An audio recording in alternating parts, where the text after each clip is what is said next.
High, welcome to my এলিউ blog. কেমন কাটলো সবার সংক্রান্তি? সংক্রান্তি উপলক্ষে তো সংক্রান্তির আগের দিনেই পিঠে বানানো হয়। তো আমাদের ঘরেও সেম সংক্রান্তির আগের দিন থেকে সেই সকাল থেকেই শুরু হয়েছে পিঠে বানানোর তোড়জোড়। তো এখানে করা হচ্ছে বক পিঠে, আর এইদিকে হচ্ছে মালপোয়া। আর পাটিসাপটার ক্লিপটি আমি নেইনি, মানে বানানোর সময়, তো খাওয়ার সময় আমি ক্লিপটা তুলে নিয়েছিলাম, এটা তোমাদের সাথে শেয়ার করছি। আর এইদিকে আমি রাত্রিবেলা করে নিয়েছিলাম ধনেপাতার বড়া।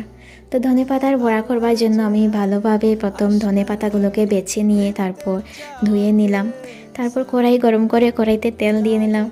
আর এইদিকে আমি ধনেপাতার মধ্যে বেসন আর বিভিন্ন মশলা দিয়ে মেখে নিলাম। তারপর কড়াইয়ের মধ্যে তেল গরম হয়ে গেলে তেলের মধ্যে আমি দিয়ে দিলাম ধনেপাতার বড়াগুলো। আর অন্যদিকে চলছে আমার ফেভারিট সিঙ্গারা বানানো।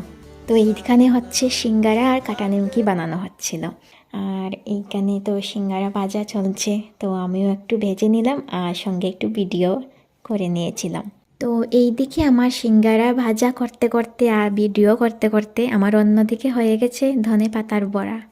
তো এইভাবে কাটলো আমাদের সংক্রান্তির আগের দিন। আর সংক্রান্তির দিনে তো শুধু খাওয়া আর কীর্তন এই। তো এখন টাটা।